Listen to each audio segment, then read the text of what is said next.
Hello student, how are you? Fine. Myself Professor D.N. Pandey, station road Fatuha Patna. तो मैं आप लोगों को बायोलॉजी में डीएनए पढ़ा रहा था और उस डीएनए में क्या बताया था? उस डीएनए में बताया था कि nitrogen base plus deoxyribose sugar plus phosphate, तो ये न्यूक्लियोटाइड बनेगा। क्या deoxyribose sugar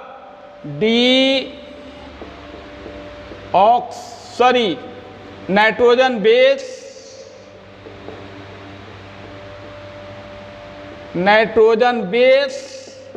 plus deoxyribose sugar plus phosphate equal to nucleotide. तो नाइट्रोजन बेस और deoxyribose sugar plus phosphate equal to nucleotide. तो डीऑक्सीराइबोस नाइट्रोजन बेस और डीऑक्सीराइबोस शुगर मिलेगा तो न्यूक्लियोसाइड बनेगा, और इस न्यूक्लियोसाइड में फॉस्फेट मिला देंगे, न्यूक्लियोटाइड बनेगा। और मैंने ये भी बताया था कि ये डीऑक्सीराइबोस शुगर और नाइट्रोजन बेस और डीऑक्सीराइबोस शुगर दोनों किस बॉन्ड द्वारा जुटे रहते हैं? तो ग्लाइकोसिडिक बॉन्ड द्वारा जुटे होते हैं। और ये जो है डीऑक्सीराइबोस शुगर और फॉस्फेट, ये जो है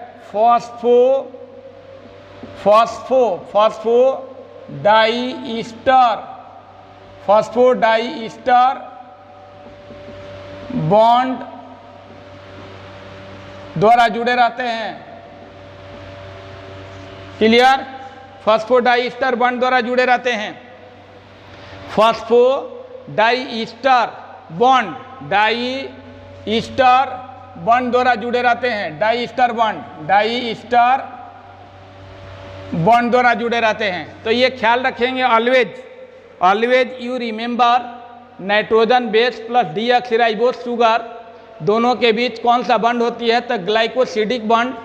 और डीऑक्सीराइबोस शुगर और फॉस्फेट के बीच फॉस्फोडाइईस्टर बॉन्ड होती है, और ये तीनों मिलता है तो न्यूक्लियोटाइड बनता है।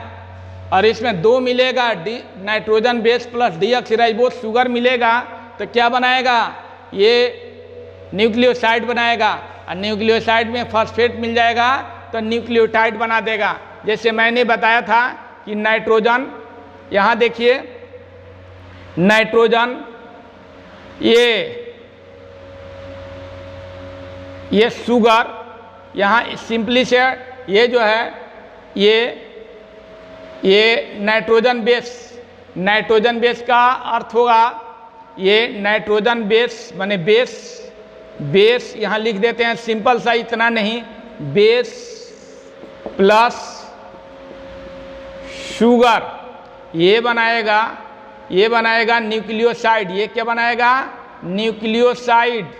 ये क्या बनाएगा? यहाँ देखिए न्यूक्लियोसाइड में होगा, न्यूक्लियोसाइड में बेस प्लस शुगर ये क्या बन गया? ये बन गया न्यूक्लियोसाइड। ये क्या बन गया? न्यूक्लियोसाइड, बेस प्लस शुगर, और ये न्यूक्लियोसाइड बन गया, और ये न्यूक्लियोटाइड हो गया। न्यूक्लियोटाइड में हो गया न्यूक्लियोसाइड प्लस फॉस्फेट, ये न्यूक्लियोटाइड बन गया। ये न्यूक्लियोटाइड हो गया। यहाँ ऐसे हम कर देते हैं, चलिए ऐसे। तो ये हो गया आपको बेस प्लस शुगर। बेस किसको कहेंगे? नाइट्रोजन बेस को। और प्लस डीऑक्सीराइबोस शुगर, ये भी मिलेगा, न्यूक्लियोसाइड बनेगा, और यहाँ न्यूक्लियोटाइड हो जाएगा। यहाँ क्या हो जाएगा? न्यूक्लियोटाइड। ये हो जाएगा न्यूक्लियोटाइड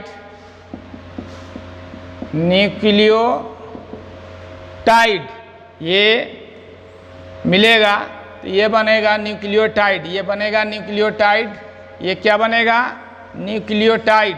तो ये दो चीज़ मिलेगा, ये न्यूक्लियोसाइड और फॉस्फेट, न्यूक्लियोसाइड और फॉस्फेट मिलेगा तो क्या बन जाएगा न्यूक्लियोटाइड बन जाएगा। तो माय डियर स्टूडेंट, इसी आधार पर जैसे ये बेस में हो गया एडिनिन, बेस में हो गया क्या एडिनिन, बेस में क्या हो गया एडिनिन, प्लस शुगर में हो गया शुगर, डीऑक्सीराइबोस शुगर, यहाँ क्या भाग लेगा डीऑक्सीराइबोस शुगर, यानी ये डीऑक्सीराइबोस शुगर है, डीऑक्सीराइबोस शुगर, ये नाइट्रोजन बेस में एडिनिन हो गया और शुगर मिलेगा तो ये दोनों मिलकर ये डीऑक्सीराइबोस शुगर है, ये डीऑक्सीराइबोस शुगर है तो उतना नहीं लिखे हैं डीऑक्सीराइबोस शुगर, तो ये डीऑक्सी एडिनो साइन बन जाएगा, डीऑक्सी एडिनो साइन, ये फर्स्ट हो गया, ये डीऑक्सी एडिनो साइन फर्स्ट हो गया, तो ये डीऑक्सी एडिनो साइन फर्स्ट हो गया। तो माय डियर स्टूडेंट, इसमें एडिनिन शुगर के साथ मिलेगा, डीऑक्सीराइबोस शुगर के साथ मिलेगा तो डीऑक्सी एडिनो साइन बना देगा। तो यहाँ याद रखेंगे केवल शुगर नहीं है, शुगर दो तरह के होता है, पेंटोज शुगर दो तरह के होता है, डीऑक्सीराइबोज और राइबोज, तो यहाँ डीऑक्सीराइबोज शुगर भाग लेगा, यहाँ लिखा हुआ डीऑक्सीराइबोज शुगर, तो deoxyribose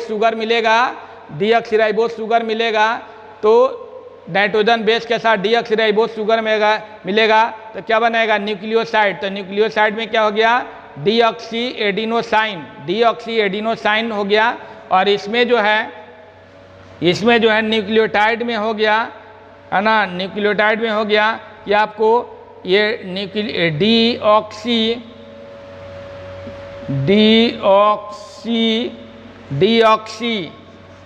deoxy adeno sign plus phosphate, ये दोनों मिलेगा तो डीऑक्सी एडिनो साइन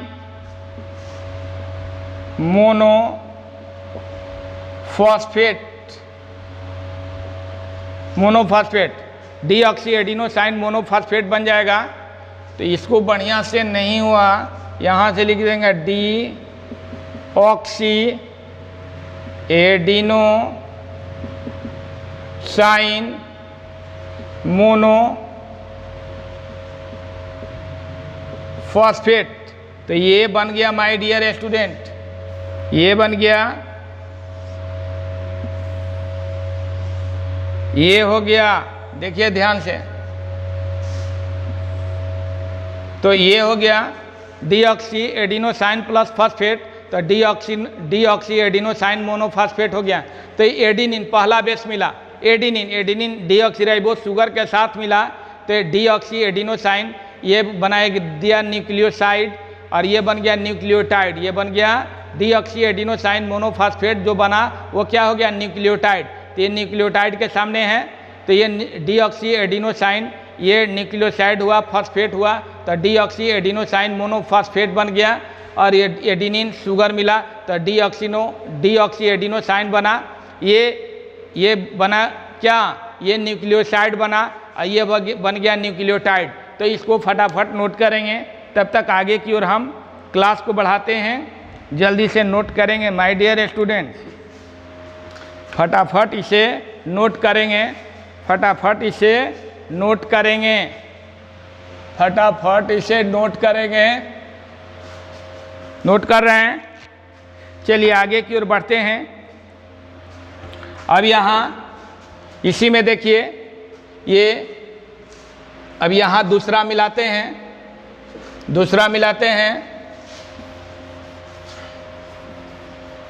नंबर 2 में चलते हैं। नंबर 2 में ये guanine plus sugar, guanine plus sugar, तो ये हो गया डीऑक्सी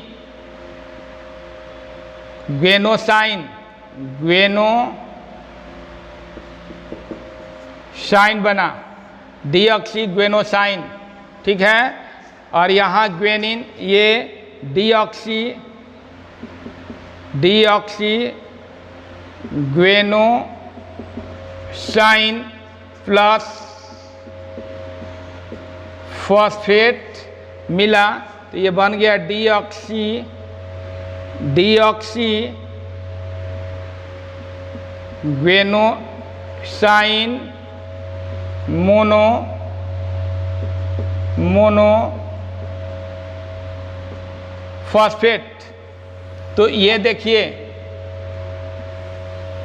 एक तरफ न्यूक्लियोसाइड बनता है, एक तरफ न्यूक्लियोसाइड, दूसरे तरफ न्यूक्लियोटाइड, तो डीऑक्सी ग्वेनोसाइन न्यूक्लियोसाइड हो गया, और इस न्यूक्लियोसाइड में फॉस्फेट मिला तो न्यूक्लियोटाइड बन गया, डीऑक्सी ग्वेनोसाइन मोनोफॉस्फेट बन गया। और ये guanine plus sugar deoxyribose sugar होगा, तो डीऑक्सी ग्वेनोसाइन बनेगा जो न्यूक्लियोसाइड होगा, और डीऑक्सी ग्वेनोसाइन प्लस फॉस्फेट मिलेगा, तो डीऑक्सी ग्वेनोसाइन मोनोफॉस्फेट, ये न्यूक्लियोटाइड हो जाएगा। तो ये दूसरा हो गया। उसी तरह से इसको साफ कर दें, लिख लिए, इसको लिख लिए। ये तीसरा इसमें लिख देते हैं, ये तीसरा, चलिए यहाँ तीसरा, ये तीसरा होगा, ये साइटोसिन, ये क्या है, साइटोसिन प्लस शुगर, ये हो गया डीऑक्सी साइटाइडिन, डीऑक्सीसाइटाइडिन, ये हो गया न्यूक्लियोसाइड, और यहाँ जो है ये डीऑक्सीसाइटाइडिन फॉस्फेट के साथ मिला तो बन गया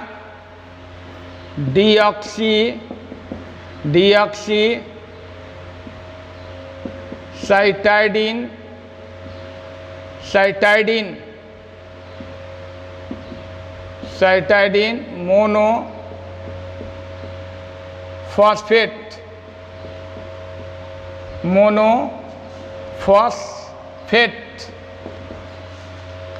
डीऑक्सीसाइटाइडिन मोनोफॉस्फेट, ये हो गया न्यूक्लियोसाइड, ये हो गया न्यूक्लियोटाइड।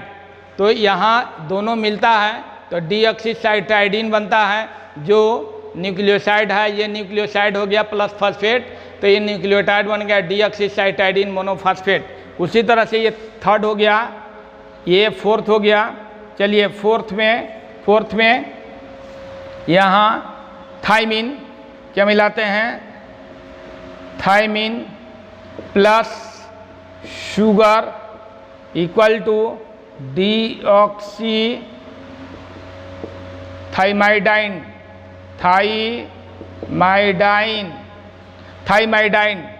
क्या बन गया, डीऑक्सी थाइमाइडाइन, ये न्यूक्लियोसाइड हो गया, thymine plus sugar deoxy thymidine, और ये यहाँ जो है डीऑक्सी थाइमाइडाइन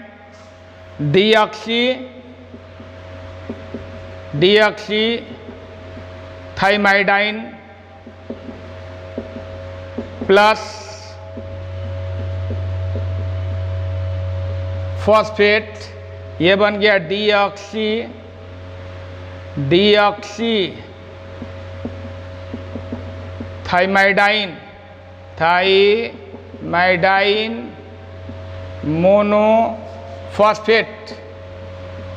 मोनोफॉस्फेट, ये हो गया न्यूक्लियोटाइड, ये हो गया न्यूक्लियोसाइड, ये हो गया न्यूक्लियोटाइड। तो माय डियर स्टूडेंट याद रखेंगे एडिनिन मिलेगा तो एडिनिन शुगर के साथ मिलेगा, डीऑक्सीराइबोस शुगर के साथ मिलेगा तो डीऑक्सी एडिनोसाइन बनाएगा और डीऑक्सी एडिनोसाइन में फॉस्फेट मिलेगा, डीऑक्सी एडिनोसाइन मोनोफॉस्फेट।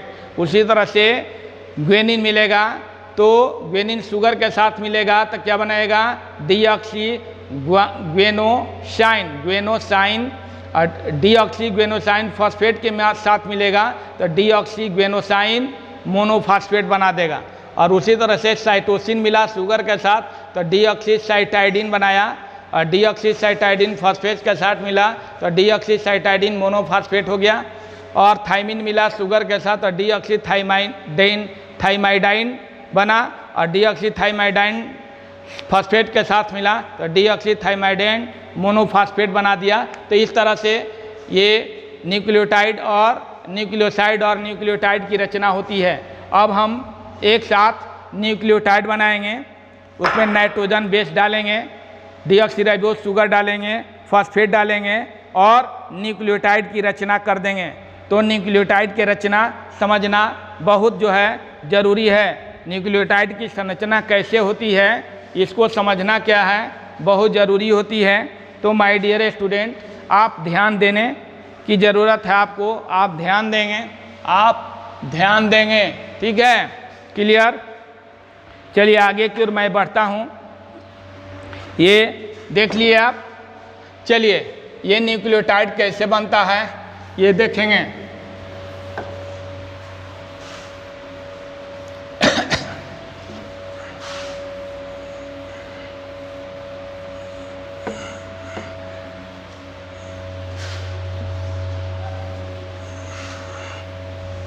यहाँ ध्यान देने की ज़रूरत है नहीं। चलिए यहाँ देखिए माय डियर स्टूडेंट, ये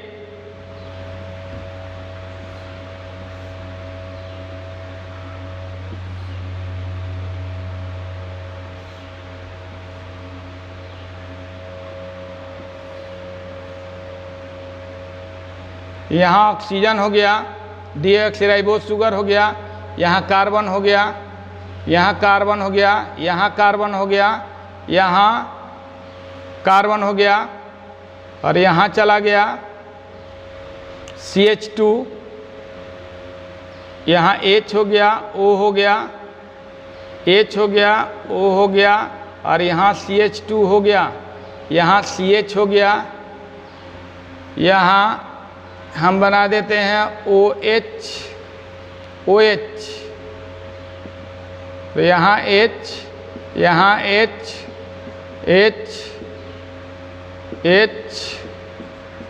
OH और यहाँ H और यहाँ फॉस्फेट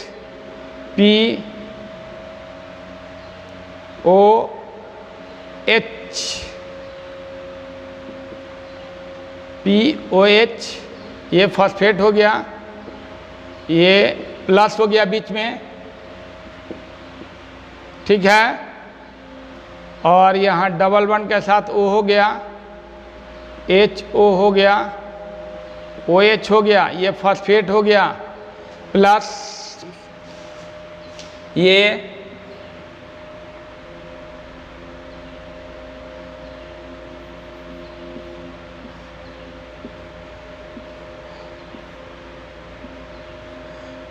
हो गया कार्बन, ये nitrogen, carbon, nitrogen, carbon, carbon और यहाँ से ये नाइट्रोजन हो गया, यहाँ से ये कार्बन हो गया और यहाँ ये नाइट्रोजन हो गया और यहाँ ये हो गया और थोड़ा ऊपर इसको बढ़ा दिए।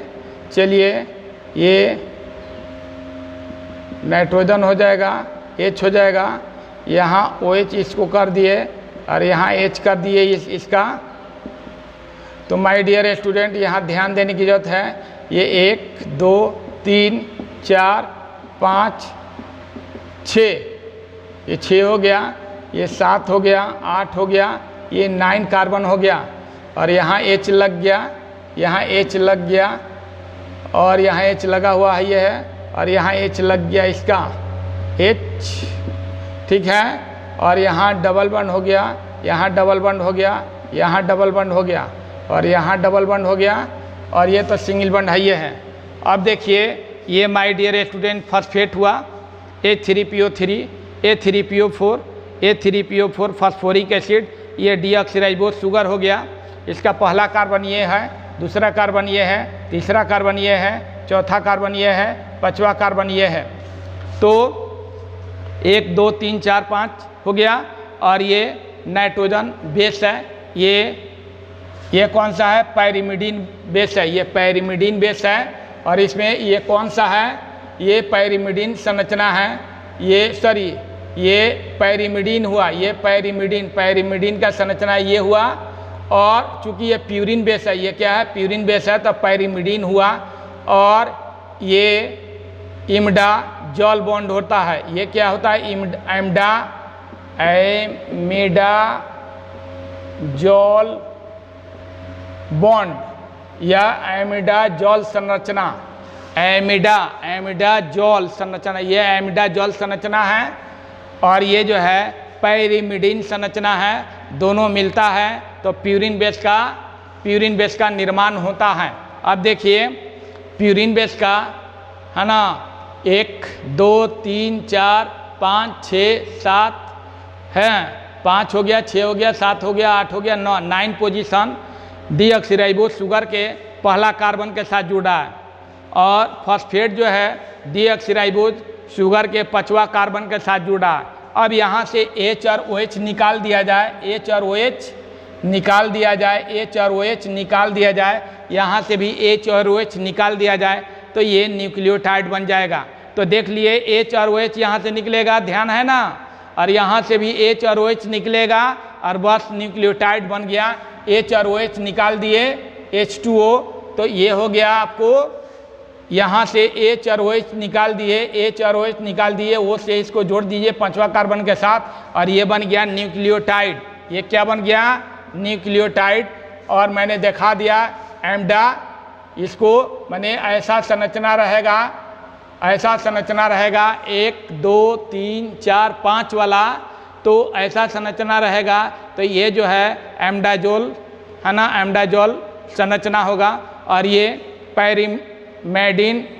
पैरिमिडीन संरचना होगा, दोनों मिलता है तो प्यूरिन बेस बनता है। तो ये हो गया, क्या बन गया, न्यूक्लियोटाइड हो गया। ये क्या हो गया, न्यूक्लियोटाइड। तो माय डियर स्टूडेंट समझ गए न्यूक्लियोटाइड कैसे बनता है। तो इस संरचना को याद रखेंगे कि डीऑक्सीराइबोज फॉस्फेट और नाइट्रोजन बेस मिलता है तो क्या बनता है, न्यूक्लियोटाइड बनता है। तो ये न्यूक्लियोटाइड के एक अणु हो गया। इसी तरह से अनेक न्यूक्लियोटाइड मिलेगा तो डीएनए की रचना होती है। अनेक न्यूक्लियोटाइड एक साथ मिलेगा, अनेक न्यूक्लियोटाइड, और आपको दिखाया जाएगा कि डीएनए में 2 पॉलीन्यूक्लियोटाइड होता है। माने 2 पॉलीन्यूक्लियोटाइड माने बहुत सारे न्यूक्लियोटाइड का बना एक होगा, बहुत सारे न्यूक्लियोटाइड का बना हुआ एक पेयर होगा। 2 स्टैंड मिलकर क्या बनाते हैं, डीएनए की रचना करते हैं। तो डीएनए की रचना करते हैं, तो जल्दी से नोट करिए, फटाफट इसे नोट करिए माय डियर स्टूडेंट। नोट कर रहे हैं ना, चलिए नोट कर रहे हैं। अब देखिए माय डियर स्टूडेंट, इसको नोट कर लेंगे, ठीक है, इसको नोट कर लिए।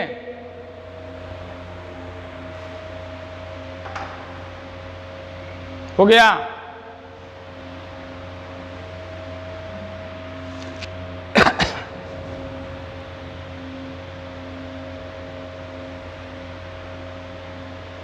तो माय डियर स्टूडेंट, आज जो है बायोलॉजी में इतना ही रहेगा। और इसके बाद हम अगला वीडियो में डीएनए के बात बताएंगे, डीएनए की पूरी बात बताएंगे। उसमें डीएनए कैसा बना, उसमें चरगाफ रूल है, उसमें कौन कौन कैसे किया। ऐसे तो 1950 ईस्वी के पहले ही डीएनए में जो अणु होते हैं उनकी पता जो है चल गया था, लेकिन संरचना के बारे में पता नहीं चला था। डीएनए के संरचना के बारे में पता नहीं चला था। तो डीएनए के संरचना के बारे में पता नहीं चला था, लेकिन आपको ये क्या रोजीलिंड फ्रैंकलिन तथा मॉरिस विल्किंस ने क्या किया कि एक्सरे क्रिस्टल संरचना का, एक्सरे क्रिस्टल माने डीएनए के एक्सरे क्रिस्टल संरचना का अध्ययन किया, और अध्ययन करने के बाद उसमें 2 पॉलीन्यूक्लियोटाइड होने की बात कही, इसके बाद जो है बहुत सारे वैज्ञानिक, अनेक वैज्ञानिक जैसे इरविन चरगाफ ने डीएनए अणु का क्या किया, हाइड्रोलाइसिस किया। डीएनए अणु का हाइड्रोलाइसिस किया तो उसने देखा कि डीएनए में क्या होता है, डीएनए में प्यूरिन बेस का जो नाइट्रोजन क्षारक होते हैं उसकी मात्रा, प्यूरिन बेस के नाइट्रोजन क्षारक की माने पैरिमिडीन बेस के नाइट्रोजन क्षारक की मात्रा के बराबर होता है। माने प्यूरिन बेस के जो नाइट्रोजन क्षारक है उसकी मात्रा जो होगी पैरिमिडीन बेस के नाइट्रोजन क्षारक के मात्रा के बराबर होगी। यानी एडिनिन की मात्रा उतना ही होगी जितना थायमिन की मात्रा होगी, ग्वेनिन की उतना ही मात्रा होगी जितना साइटोसिन की मात्रा होगी। ठीक है, और एडिनिन और ग्वेनिन दोनों मिलेगा तो एडिनिन और ग्वेनिन मिलकर जितना होगा उतना ही ग्वेनिन और थायमिन और साइटोसिन होगा।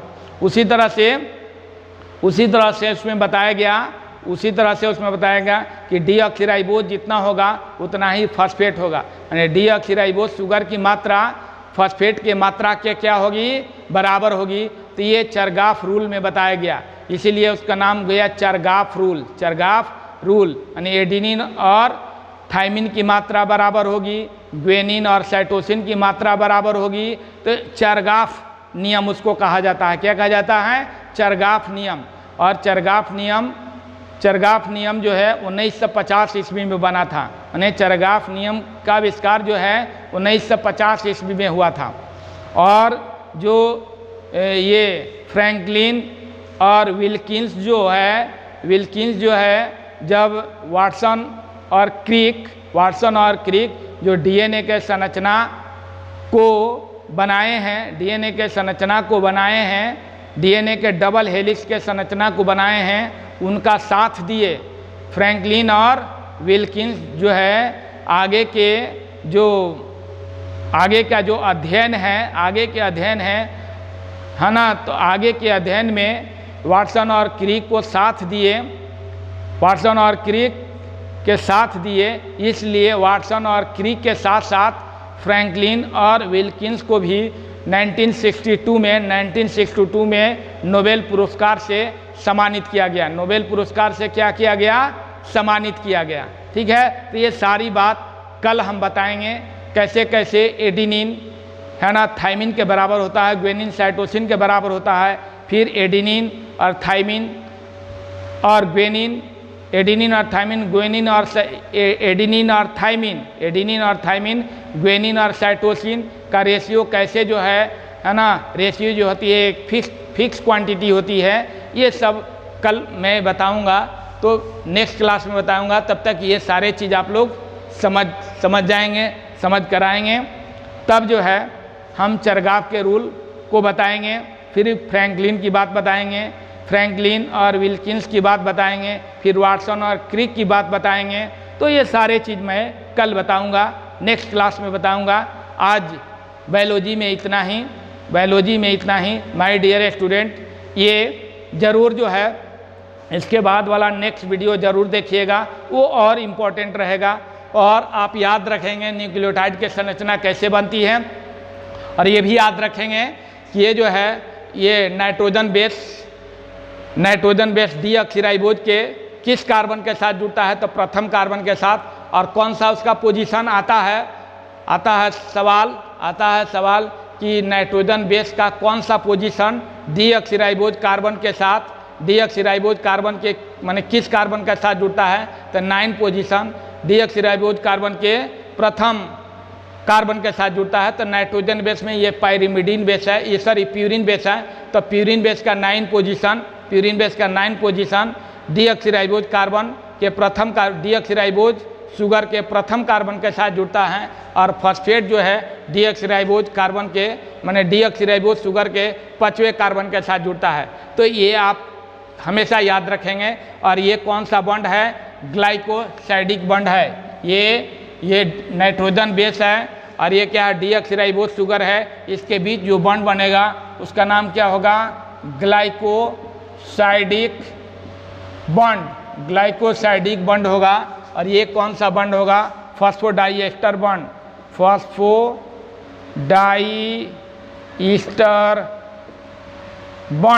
तो माय डियर स्टूडेंट, ये फॉस्फोडाइएस्टर बॉन्ड है। फॉस्फेट और डीऑक्सीराइबोज शुगर किस बॉन्ड से जुड़ा रहता है, फॉस्फोडाइएस्टर बॉन्ड से। और ये जो है नाइट्रोजन बेस में पायरिमिडीन बेस हो गया और डीऑक्सीराइबोज के साथ ग्लाइकोसाइडिक बॉन्ड द्वारा जुटा हुआ है। तो ये समझ गए ना। तो ये ऊपर में भी बताए थे कि नाइट्रोजन बेस डीऑक्सीराइबोज शुगर के साथ ग्लाइकोसाइडिक बॉन्ड द्वारा जुटा है, तो ये ग्लाइकोसाइडिक बॉन्ड हो गया और ये फॉस्फोडाइएस्टर बॉन्ड हो गया। तो माय डियर स्टूडेंट, वीडियो कैसा लगा? यदि वीडियो अच्छा लगता है और समझने का प्रयास करेंगे, पीछे वाले वीडियो को देखेंगे, बायोलॉजी के वीडियो जो है न्यूक्लिक एसिड जब शुरू किया गया उस वीडियो को देखेंगे, ज़रूर ये वीडियो आपको अच्छा लगेगा। यदि वीडियो अच्छा लगता है तो ज़रूर इस चैनल को सब्सक्राइब करें, वीडियो को लाइक करें, शेयर करें और सब्सक्राइब करें। और लास्ट में बेल आइकन को भी दबा दें ताकि आपके पास लेटेस्ट वीडियो जो है अपडेट होते रहे। तो माय डियर स्टूडेंट, आप सभी को बहुत बहुत आशीर्वाद। Thanks a lot. Good bye.